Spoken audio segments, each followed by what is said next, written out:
we're here with Eduardo Sanchez, a director who you might know. He's done some quite big horror films. Eduardo, thanks for joining us. Yeah, thanks for having me.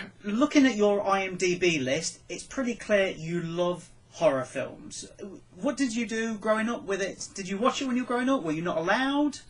Yeah, a little bit of both. I mean, I definitely wasn't a huge horror enthusiast when I was younger. I mean, I think I was just kind of, and I still, I really do, love horror films, but I still find them difficult to watch sometimes, because, I don't really like being afraid, So as a kid, there was something, there was just something so fascinating about, horror films or anything that had to do with, Bigfoot or UFOs or Loch Ness Monster.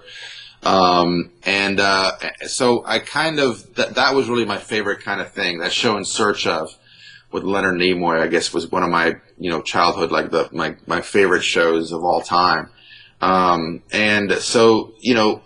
Those kinds of things definitely shaped me. But then, I watched The Exorcist, which, just completely annihilated me as a kid. And I saw the TV version. I didn't even see the theatrical version. And then, Amityville Horror, made a big impact on me. Jaws, The Shining. There's a movie called The Changeling, which, is still really, really creepy and still really works. So yeah, I mean, I wouldn't say that horror was my favorite genre. I'm kind of just a movie fan, so I just really love, any kind of film. And then when Blair Witch, happened, Dan and I were, Dan Meyer, who I co-wrote and co-directed the movie with, I mean, it was, we were not really horror guys. We liked all kinds of films, and it just happened to be that we were talking about, horror movies that weekend that we came up with the idea for Blair Witch. But, otherwise we didn't really have that many horror ideas, we didn't have a backlog of horror scripts that we'd been wanting to make. So, but now, after Blair Witch, people, you tend to kind of stay in your, in the area that people think best. And I think, with each film, I think I get better. I become a better horror filmmaker, and it's a good place to be. It's a good place. If I would say, if I'm stuck in any genre, horror is the best place to be. Because as horror has so many different, there's so many different styles of horror film and so many subgenres within the genre, so it definitely lets you, have fun and be very dark, be very serious, but also be very goofy. And, it gives you kind of a wide range that pretty much any other genre none of the other genres have. So what influenced you in stepping into that horror genre, straight away, basically, when you wanted to make films? Well, it was kind of a pragmatic decision. I mean, it was kind of just, Dan and I had come up with this idea, and every time we pitched it to somebody, they loved it, and, they were like, oh, yeah, I'll help, and, give money, and this and that. And obviously, when it came down to give money, they were not quite as helpful, but it's always hard, even Blair Witch it was hard to get the money for Blair Witch. It's hard to get the money for any film. So, I think for Dan and me, it was just kind of like, well, look, what are we doing now? I was driving a truck, for it's pretty much a dead-end job. And, Dan was doing a little better, but he was still not doing what he was not making films. And we were just like, look, let's just go and make this horror movie, and, and then we got it made. And so for us, it was just kind of like, that was the best idea we had for a low budget. We knew we could shoot it for a pretty low budget, and it just became kind of the decision was kind of made for us. It was like, all right, let's make a movie. Which is the easiest movie that has been getting the best reaction? Oh, it's that, the Woods movie, we used to call it before we came up with the name. Oh, so let's just do the Woods movie, So that was it, man. It was just, there wasn't any, I wish, a lot of people, assume that, both Dan and I are big horror guys. And, and I think both of us have learned to really love the genre. We've always loved the genre. But until we, especially me, I've made 5 films now, horror films. To me, it's like, I feel really at home in this genre. And most of the ideas that I come up with now are horror films. So I'm definitely, I've definitely taught myself to be a horror filmmaker. So. Obviously, you're talking about Blair Witch there, 1999. Now, just skipping past that for a moment, we'll come back to it. But it took you until 2006 when you did Altered and then Seventh Moon straight after. Why the break? Did you want the break? Did you not feel comfortable? What? You did them back to back as well. Yeah. It was, it was a crazy time. It was, the Blair Witch was kind of an explosion that just kind of went off in our faces, and it was a great thing. It gave us careers and it gave us some money, and we were able to meet with anybody we wanted to. But at the same time, it created these. It was the Blair Witch Project. Like, what are you going to do to follow up the Blair Witch Project? So that fear definitely, had a lot to do with it. And I remember, Dan and I, we were working on a comedy after Blair Witch, and it was just, someday we'll tell the story of Heart of Love, but it was just kind of a disaster within a disaster, and a lot of it was, and actually we wrote a pretty good script, and I think it's still a very funny script, and I think it would have been completely misunderstood, but I think it would have had like a cult following. It would have done really well on DVD and video, as a lot of these kind of obscure comedies do. But it was, we were just dysfunctional as a group. We were still, we were young. I was in my early 30s, Dan, and some of the other guys were in the mid 30s, and we just were not ready for the success. We didn't want to play the game. Our agents were like, do this and then do that. They would send us scripts. We didn't like any of the scripts.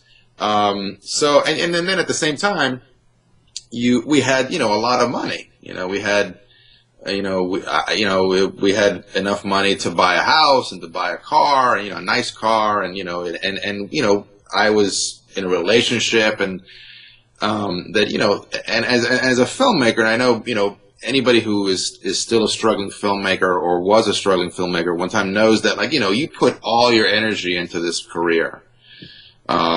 So I was just, I think, at least me personally, I was just tired. I was just kind of like, look, we made this movie. It was a huge, unexpected surprise to be this successful. I should have just taken some time off and then gone back in, but we tried to continue it, and it just was, there was just too many distractions. So we decided to go our separate ways. Heart of Love fell apart after 9/11. Everything kind of just imploded. We kind of went our separate ways, and we just kind of retired. We, I think the other guys did some, Greg Hale, my partner, did another film. But I, it just kind of went back to recharge my batteries, and, bought a house back in my, near my home, near where I grew up, got married, and started having kids. And, it was just something where I was just kind of catching up on the life that I had missed while struggling to be a filmmaker. And then, years later inspiration just kind of takes you, and, somebody put the Altered script in front of me. And then by that time I was writing some other stuff already, and you just kind of just get back into it. But the problem is that, when you leave the business, they think you're dead. They think that you're gone, and everybody's like, well, where have you been? And the problem is that, you can't just come back and say, hey, I did Blair Witch, give me $15 million. You can't do that. So, we kind of went through the struggling filmmaker thing again, though not in the same, not nearly as harsh. But at the same time, it was difficult to kind of think of yourself as a filmmaker again, and kind of get up in the morning and do your job. And so, you know, we did Altered, and then we did Seventh Moon, and then since then we've just been trying, you know, to be, you know, full-time filmmakers, and you know, we're getting more into TV now, and it seems like we're finally getting there to, you know, to a place where we feel, you know, comfortable enough to call ourselves, you know, full-time filmmakers. We're Greg and I, my partner, we're very busy. We're writing a bunch of stuff, and hopefully a lot of things will be happening next year. But yeah, man, it just took a while to recharge the batteries and kind of just, you know, figure out where I was headed, not only as a filmmaker, but, you know, in life. So did you feel like you slipped back into the groove after Altered or Seventh Moon? Well, Altered, you know, both those films really broke my heart. I mean, you know, Altered was, you know, this great script, and, you know, I think we made a really good movie. But the studio didn't like it. A lot of the people that had greenlit it had moved on, as happens a lot. And it was one of these movies that, you know, they couldn't, you know, it wasn't like Saw. It wasn't, you know, there wasn't like anything that they couldn't like just pinpoint it and say, okay, they couldn't check off the marketing, you know, checklist on it. So they went straight to DVD, and it did really well for a movie that, you know, received no marketing, and it's gotten, you know, a following. And then, so that, you know, that was a big shock to me, you know, the idea of going from, you know, Blair Witch Project, like one of the most successful films ever, to a movie that, you know, just, you know, comes out on DVD, you know. And then Seventh Moon came, you know, a few years after, and, you know, we made this film, and then right when we were going to market the video, you know, the crash of 2008 happened, and everything went in the toilet, you know. And then luckily we just kind of fought our way back and made, you know, we made a lower budget movie, Lovely Molly, and we all kind of I think we just got our groove back with that movie, and now we got Exists, and we did VHS 2, and I've been directing some TV, and, you know, we're like I said, next year we're about to hopefully do at least 2 features next year. So, you know, there's a lot of things happening, but I think it took us and it took everybody else around us to realize, hey, these guys are now filmmakers. You know, they took some time off after Blair Witch, but now they're back in the groove, and it really is, you know, there's you know, this industry is so much about momentum, you know, and you know, people are like, man, I've never been so busy. Well, yeah, because as soon as you start getting busy, everybody kind of wants to jump on the bandwagon, you know, because they're not the only ones that are, you know, there's kind of a safety in numbers, you know, attitude in LA and Hollywood. So it's good to be at this place. I mean, not that, you know, we're not huge filmmakers. We're not A-listers, but, you know, we make a living. We make a pretty good living, and, you know, we seem to be making films that people dig, and, you know, we feel very blessed to be in this position. You were talking about Lovely Molly. It's a film that kind of deals with internal and external horror, really. Where did this come from? Molly was, you know, just really came from an idea that one of my writing partners, Jamie Nash, had, and he was like, and this, you know, it's kind of weird because it goes back to, you know, the found footage thing that we did in Blair Witch, is the idea that, you know, it was a found footage movie. It was, okay, imagine if somebody, you know, videotaped themselves going through a possession, which they think is a possession. But what really fascinated me was the idea that this was a person that had, you know, very little resources, you know, didn't have health insurance, which in the United States is a big deal, you know. You can't go see a doctor. You know, you don't have money, you can't go see a doctor. It seems really ridiculous, but that's just the way it is. And my whole thing was like, okay, how does somebody who, you know, isn't the dumbest person in the world, but isn't classically educated, deal with something that, you know, could be satanic, but it also could be drug related. It could be just that she's, you know, and, you know, not properly balanced, you know, she needs to be on medication. And then I just kind of ran with it, man. It was one of these movies that, like, you know, most of the time Jamie does most of the work, honestly, when we collaborate. most of the time I come up with the idea and he helps me refine it, and then he does most of the writing. And this one, he came up with the kernel of the idea, and then he started writing it, and I just wasn't getting into the groove of what he was doing. And I said, Jamie, man, can I just start from scratch and just, you go do your own stuff, and I'll come back periodically and, let you know what's going on. But the movie just kind of came out of me, man. It was just it was just a real personal film to me. I don't know I still haven't really psychoanalyzed completely what I was doing with Molly, but there was something that was going on. I mean, and I think it was perhaps, we were just talking about the kind of the disappointment of Seventh Moon and Altered. I think it was me kind of just facing the fact that, all right, look, this is the filmmaker that I am, and, I can't be anybody different. And I'm not going to pull any punches because I've never been that kind of filmmaker. And this is what I want to do. And, and luckily my partners, all believed in it, and they all loved the script. And we ended up, finding two new partners, Mark Ordesky and Jane Fleming, who were pretty big names in the film industry. They were executives at New Line. Mark was one of the executive producers on Lord of the Rings. Very impressive resume between the two of them. And now, we've done Molly together. We did Exist together. We worked on this show called The Quest that was on ABC this summer. And, we're about to start producing another film together. So it really, it was a really good time for us, as far as like meeting the right people and coming together with new partners. But Molly itself almost killed me. I mean, I wrote it, I directed it, and then I edited the film. And it was just a very, I'm very proud of the film. But it's kind of, it's just so dark, it's just really dark to me.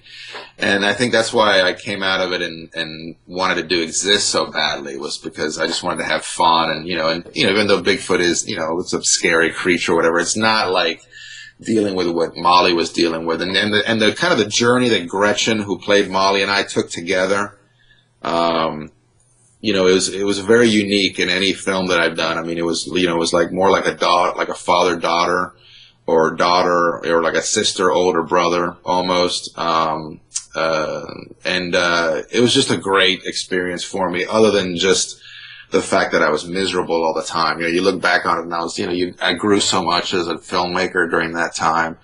But yeah, it was a really personal film, and I think I was just trying to exorcise the demons that were still plaguing me from my earlier films. You know what I mean? And I'll always, you're, as a filmmaker, you're always exercising those demons, because not everybody's going to like your film. People are going to talk shit about your films. And, and for me, like, my films are my children. I really still make films, that are very personal to me. And it's, it hurts. It's very difficult to see those kinds of, bad reviews. So now I mostly don't read any reviews, whether they're good or bad. And I try to stay off some of those film boards, because people are just, people are just vicious in general on the web. But yeah, man, I mean, for me, it was like, something took me over on that movie, and I'm still kind of trying to figure it out, but I'm, very proud of it. Last year you did a section in VHS 2, A Ride in the Park. Now, that must have been the complete opposite to Lovely Molly, because it just looked like fun. And everybody who makes a part in VHS or VHS 2 always says that they have a great time making it. It's very much just a laugh. Is that the same with you? It was great. I mean, we actually shot it right after Exists. And my partner, Greg Hale, who's usually my producing partner, co-directed Ride in the Park with me. Because I was still wrapping up on Exist while we were prepping Ride in the Park. But yeah, it was fun. I mean, it was, there was a lot of pressure because, we were, all the other filmmakers were, pretty well established. They had just recently done pretty big films. And, we had just done Lovely Molly, and, that had gotten some attention, but we were, we knew that we had gotten the job because of Blair Witch, we were like, Greg and I were like the oldest guys by like 10, 15 years at least. And our whole thing was like, man, let's not make the worst film in the group. You know what I mean? Like, let's not make the weak link of the chain so that people are like, oh, well, all the films are good except that Blair Witch film, the guys that, but, and not that our film was that great or whatever, but, it definitely, it fared well amongst all the, I think all the films were great. I think it was fun. And even though we didn't really collaborate with the other filmmakers, it was nice to go to Sundance and meet most of them, and then we went to South by Southwest and we hung out there too. And we're still in touch, and they're great guys, and their careers are going well. And it was just great to be back in that, working with other filmmakers and kind of re-examining or, going back to a style that we had popularized with Blair Witch, and all these guys were fans of Blair Witch, and, it had definitely made a mark on their careers. But, so it was just good to be with, among young filmmakers and new energy and seeing what they were doing and being inspired by it, and, and making sure that our film didn't suck was the main priority on that project.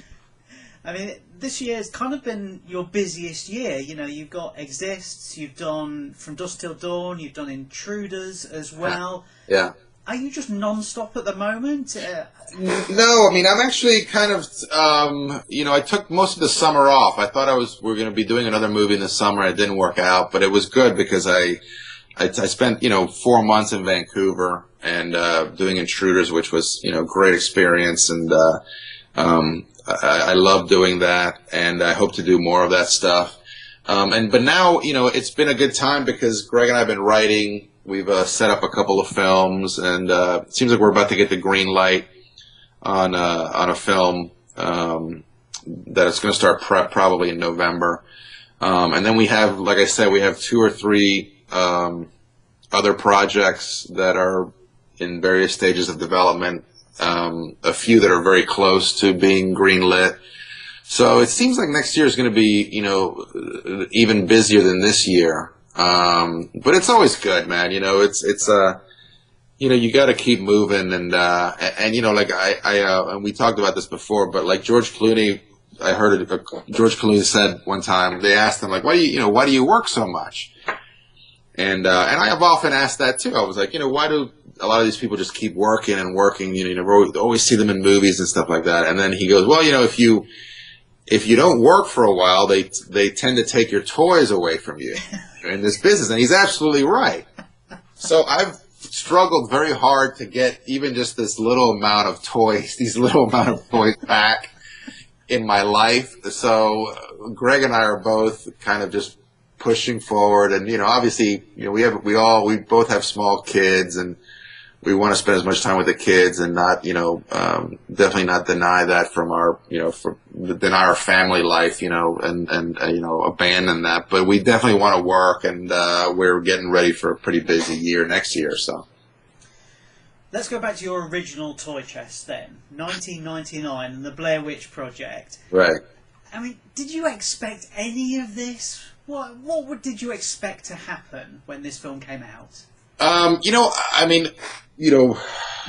Early on, we were, like I said, I was in my late 20s, and Dan was in his early 30s, and we just wanted to make a film and get it out there, and our thing was like, well, we can get, maybe a DVD deal, or, maybe if we're lucky, we get it on HBO or one of the cable channels, and this was like, we shot it in 97, edited in 98. So it was, it's a different time. This was before YouTube, before Netflix, before, Facebook. So, those are really our wildest dreams. We were like, at that time, 1998, El Mariachi had done, huge numbers, for that kind of film. Clerks, Sex, Lies, and Videotape, all these kind of low budget movies that had exploded.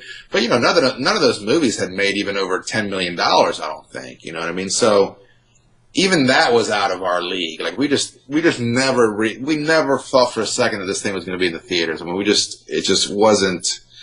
And that's why when people went to see it in the theaters and they threw up, we were always like, look, man, we would not have made it this shaky if we thought it was going to play in the theaters. We didn't do it on purpose.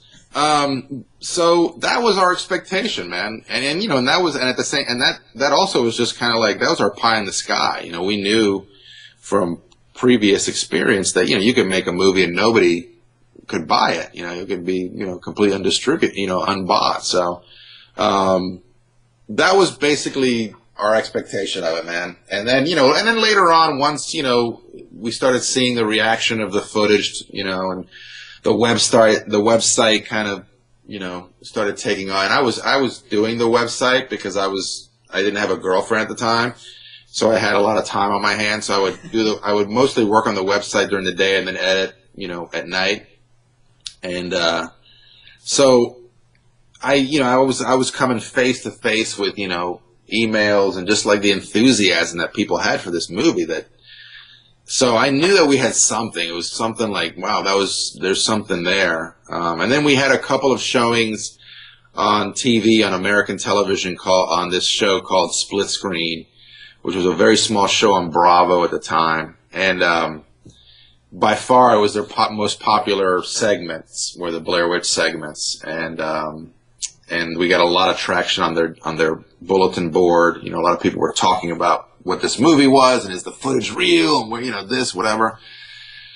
And then, you know, once you get into Sundance, then you start thinking, wow, this thing, you know, could have legs and it could, you know, do this and do that or whatever. But then you know, everything else that comes after that is just.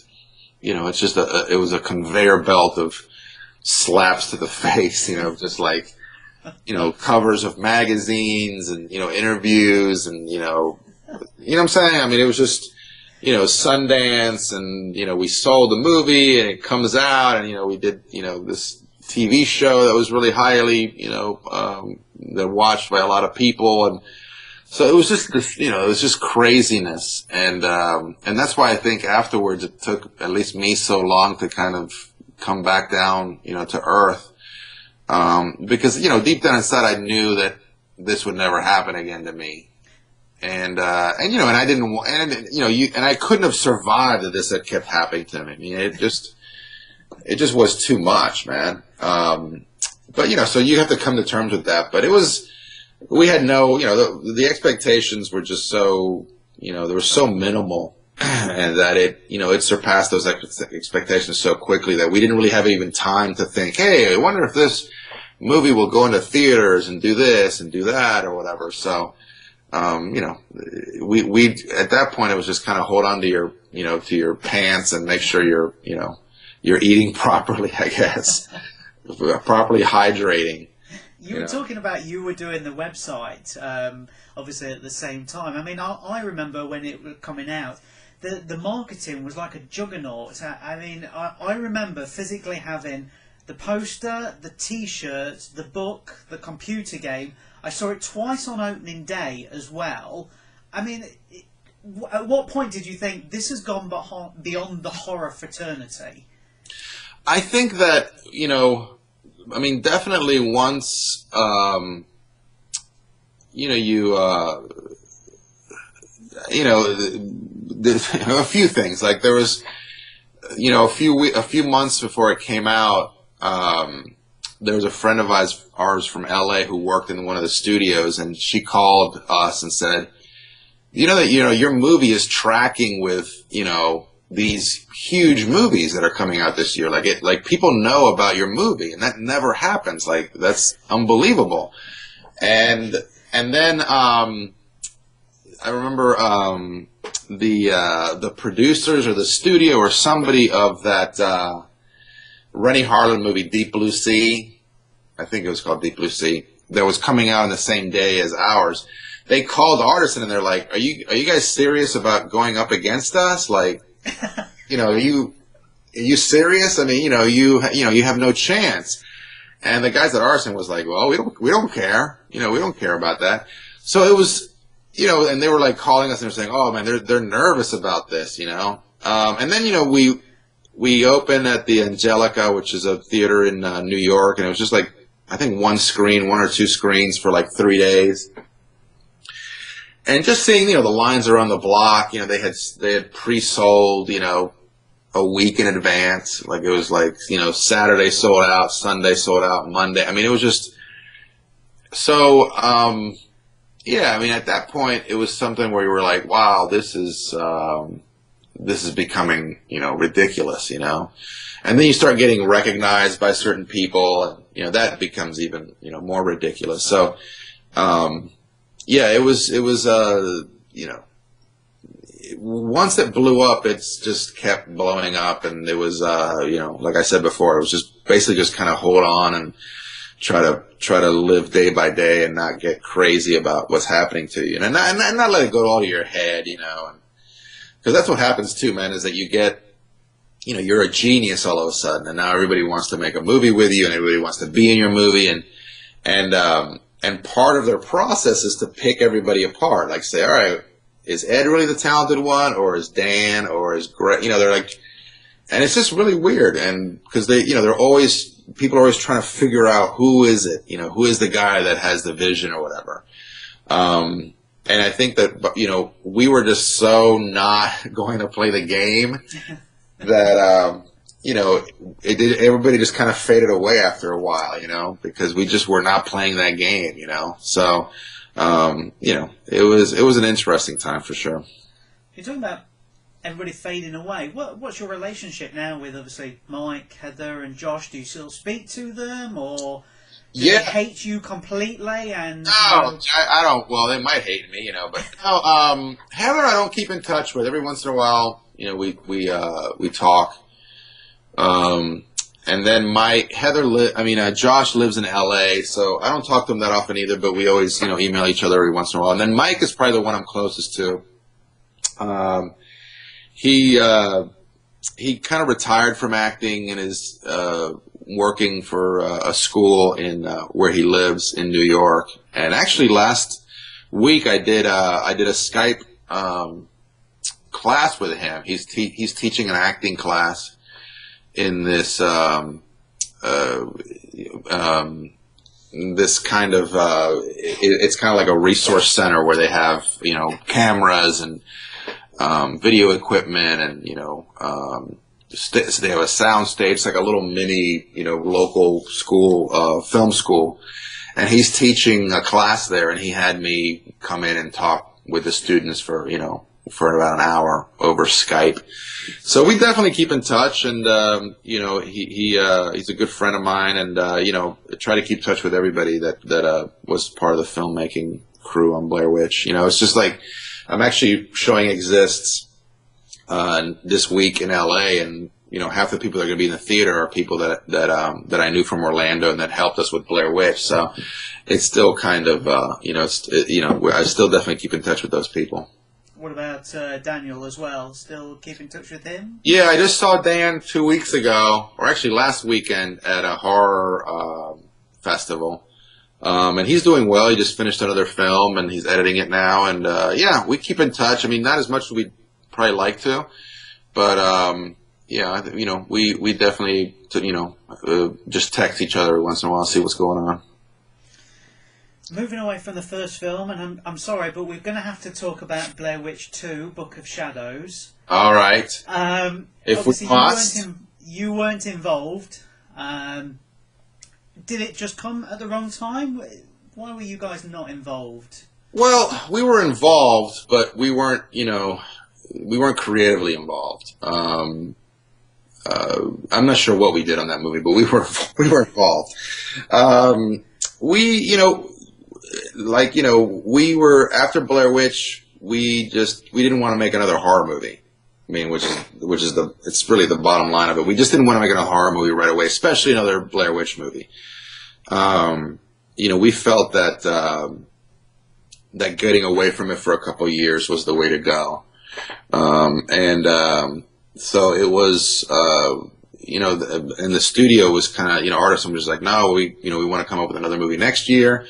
So we were like, look, we'll help you guys. We'll definitely, we'll read the scripts and, figure out the filmmaking and all that's the filmmaker and figure out the director, all that stuff. But we don't want to make it, it's just not something we want to do right now. So, and then, the problem with Blair Witch 2 was that they already had like a release date before they even started, talking about the movie really. And it was just kind of a mess, it was way, I remember like being on a conference call with like, it must have been at least 20 people on the phone, all giving ideas. And, it was just like filmmaking by committee. And it was just not what we wanted to get involved in, and then they hired Joe Berlinger and we really liked his movies. We really liked his documentaries. And we thought, man, if anybody can make this work, it'll be Joe. But I think Joe, the odds were all already against him. It was his first narrative feature.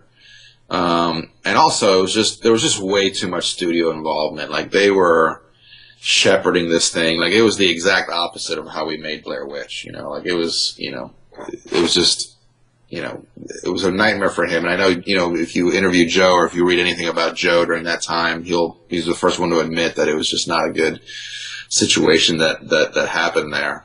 And then, it does give it a bit of a kick in on the DVD commentary, actually. Yes, which is funny. It's the only DVD commentary I've heard where like the filmmaker is just constantly, ragging or just making excuses, which is fine. He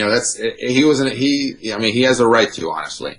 And then for us, as far as involvement, as soon as we told him, like, we don't really like this treatment, we don't know how it's going to work, and it doesn't have anything to do with our original movie, they stopped listening to us because they couldn't afford to keep listening to us. I mean, they were, we wanted a new idea, and they wanted to keep moving, so. And they owned it, and they still own it. Lionsgate owns it now, and so it's kind of up to them it was up to them. So we couldn't do anything about it. And then, we finally saw the movie, and we were disappointed by it. I mean, we didn't want the movie to fail. But, it was just so, and honestly, I don't think Book of Shadows is a bad movie. I just don't think it has anything to do with our original movie. I mean, it does in like a, very kind of intellectual way, but not in a fun way, and not in a way that I thought, that horror viewers would want to watch, So that was, that was the Book of Shadows experience. So we try to keep away from it as much as possible. And I think they wanted to keep us away too, because we weren't saying what they wanted to hear, Yeah. But it's just one of those things, man. It happens all the time. Did you have any treatments yourself that you kind of thought, hey, we could do this as a part 2? Did you want anything? The only thing that we really wanted to do, and we pitched it to them, was a prequel. We wanted to do a movie about, in the late 1700s, about Ellie Kedward, about the witch, and about the origin story of, what happened to Blair, and, why it was, why it was cursed, and why everybody left the town. But they just, they were not going to let us do a period piece. And also, I think that they actually offered us, near the end of the whole negotiation, they were like, okay, we'll give you this whatever, and you do the prequel. And we were like, yeah, but we have like literally 10 months to like write the script, cast it, shoot it, edit it. I mean, it was just like, there's no way we can do this, So they offered it to us too late, and I think that if they had come to us, that summer and said, hey, we want to do another movie and we want you guys to do it and we'll do whatever you guys want, I think it would have been a different story. But the fact that they first told us, no, we don't want to do a prequel, and then later in the game they were like, hey, what about that prequel? And we were like, well, you still have that, October release date or whatever. And they're like, yeah. We're like, well, there's no way we can do it. I mean, it's just madness to make movies that way, And so we weren't about to start doing it, so we just kind of stuck with our guns and stayed out of it. I mean, that prequel I did sounds amazing, and I'm sure most people want to see it. Possibly as part 3, you know, but Lionsgate own it, don't they? And yeah, Lionsgate owns it. Lionsgate owns it, and we've talked to them about a prequel. You know, the problem with that prequel idea is that it's, you know, it's never, you know, nobody's ever done anything like that, or at least successfully. So they, you know, unfortunately, they very much, again, they try to check off as many marketing boxes as they can, and, you know, they have a survey as they watch the movie, or they break down the script, and it has to hit kind of these beats, or else, you know, they can't make money off of it, they can't figure it out. So they are not interested in a prequel, and we've talked to them about doing just a straight sequel. And we've gone down the road a few times with them and this and that, but right now it doesn't seem like, at least we're not involved. I mean, I don't know if they're doing anything with Blair Witch, but we're not involved with it right now. And I don't know if anything's happening, but we're definitely not involved. So we'll see what happens. They might, you never know. They might surprise. I mean, Lionsgate bought Exists, so I think, and they're doing a lot of Blair Witch, Exist double features. So, you know, you never know. I mean, this might kind of, you know, not wake them up, because obviously they're doing very well, but it might say, hey, let's do another Blair movie and see if these guys have any other ideas. But, you know, for me, it's like, yeah, I think both Dan and I, and even Greg, you know, who, you know, we were kind of like the creative team on the first one, you know, we would definitely like to do another Blair movie, but at the same time, you know, there's other things going on, so it's not like we're just waiting for their phone call, you know. So we'll see what happens. Yeah, obviously you were saying about other things going on, so moving away from Blair Witch, obviously you work in horror, but have you ever thought about stepping out? You know, you said before about Heart of Love, and you wrote that script. Yeah. Have you ever thought about rom-com or... Yeah, I mean, probably not a rom-com, but, I mean, you know, I think that, yeah, eventually I'll break out. I mean, but what I'd like to do is, and I was talking to you about this before, is the idea that, you know, horror has so many subgenres, but I'd like to do like a straight out action movie, and it could be horror too. I mean, there's some ideas that I have that are horror action. I don't mind that, but most of the stuff I did when I was younger was action stuff, and so I'd like to do that, and possibly like I have some ideas for like an action comedy or something like that, But, you know, my thing is that there's a lot of most of those movies can be done in the horror, you know, under the horror banner. So, you know, I don't feel as wanting to break away as much as I thought I would want to. You know, like, I actually am very comfortable making horror movies, and, you know, my whole thing is just making different horror movies, you know, not making the same, kind of movie over and over again. And the big issue right now is that, you know, it seems like, you know, there's about 10, you know, maybe 12, maybe less horror movies that come out in the theater, at least in the U.S. right now. In a year, you know, there's only about 10, maybe a dozen films. And, you know, for the most part, they're almost the same exact film over and over again. You know, it's, you know, there's either something haunted, a possession, and there's a few films that break out, but they're kind of in this mold. And then all the rest of the films go, you know, to VOD and, you know, limited theatrical and VOD. So as a filmmaker, you know, you want your movies to play in the theaters. So you kind of find yourself having to play that game, and I really don't like that game. You know, I don't like, because to me, you know, I don't like to pull punches. You know, I talked about this before. Like, I like to, I rather go too far than not far enough. You know what I mean? And I think that's kind of the definition of horror, at least of good horror, you know, is like always pushing it. And it seems like it's very hard to do that and have a theatrical movie these days. So, you know, it's kind of a weird situation for me right now, because I am working a lot, but at the same time, I haven't had a movie in the theater since Blair Witch. And and the whole kind of everything's changing, and VOD is no longer like the throwaway pile, that it used to be, the throwaway distribution model that it used to be. And like I said, most of the best horror movies come out on VOD now, it just seems that that's the way it is. So we'll see what happens. I mean, I don't know how much longer,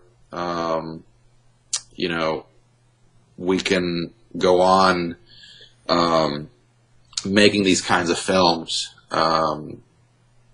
with the system that's in place. Now, it might be something that changes and might be a great thing for us. But like right now, it's just like to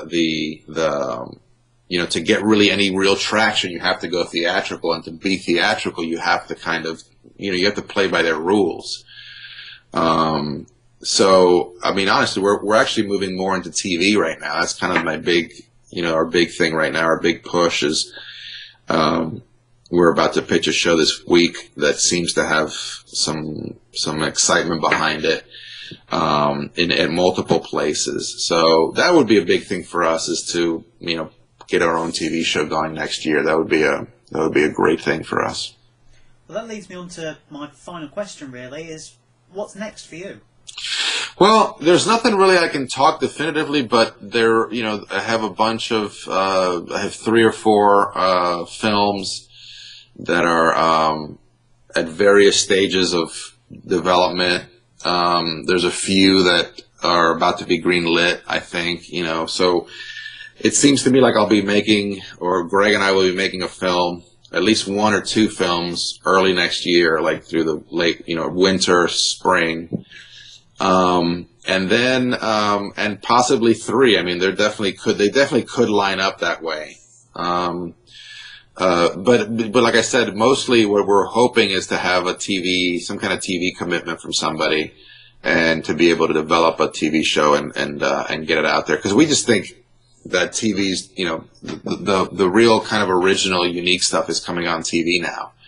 And there's, as there's a lot of people that used to be in the film world that are moving into the television world, just because it's just more varied and there's just more risk being taken on television these days. And I think that's where we want to be, and I don't think we'll ever stop making films. But it would just be nice to have something steady and, make a TV show, or maybe make a few TV shows. And also work with a bunch of people, a lot of people that we haven't been able to work with or haven't been able to give opportunities to. TV opens that up a little bit, just because there's so much, there's just so much content that you have to go through. So that's kind of where Greg and I right now are at, as far as, our next couple of at least a year or 2. So, we'll see what happens. I mean, we might be doing nothing, you never know, man. It's just the way it is, sometimes you just, you think you have 10 things lined up and then nothing happens, but it seems like at least 1 or 2 of the things are going to happen. So we're going to be pretty busy. Right. Thanks for your time, Eduardo. Sure, man. Appreciate it. Thanks.